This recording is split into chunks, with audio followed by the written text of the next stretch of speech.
Let's talk about an example. So this is what hidden forwarding rules looks like. So let's talk somebody through that. What is that? What happens here? Yeah, so what we're looking at here is a mailbox rule that was never created by the actual employee, but an attacker after they gained access to an account. So, they'll typically use rule names like a dot or a star or something which kind of stays under the radar, and that's what you'll see. Dot is very common.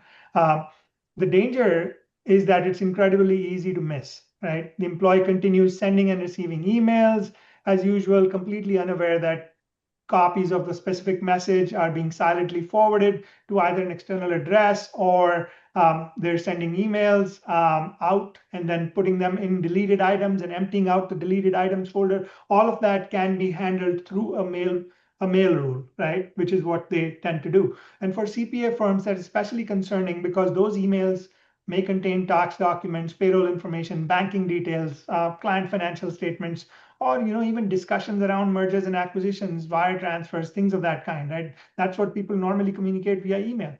The attacker doesn't have to steal the mailbox. They simply let the business continue operating while quietly collecting any valuable information in the background. And that's why these attacks can remain undetected for weeks and even months in some cases. They'll be sitting there latent and waiting, and it's just there. From a user's perspective, everything will appear normal, while the attacker is actually gaining continuous visibility into some of the firm's most sensitive communication. So, that example or those examples that you see on the screen, exactly those mailbox rules that were created.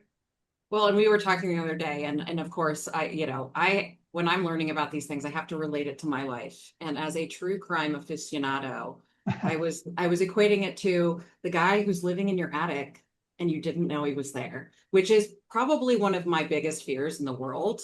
And so the idea that somebody's in there, you don't know they're in there, they're doing Absolutely. stuff and you are none the wiser until maybe you open your fridge and you notice maybe something's missing, and then maybe that's when you start looking into it. But oftentimes it's not for months and months until you realize something's happening.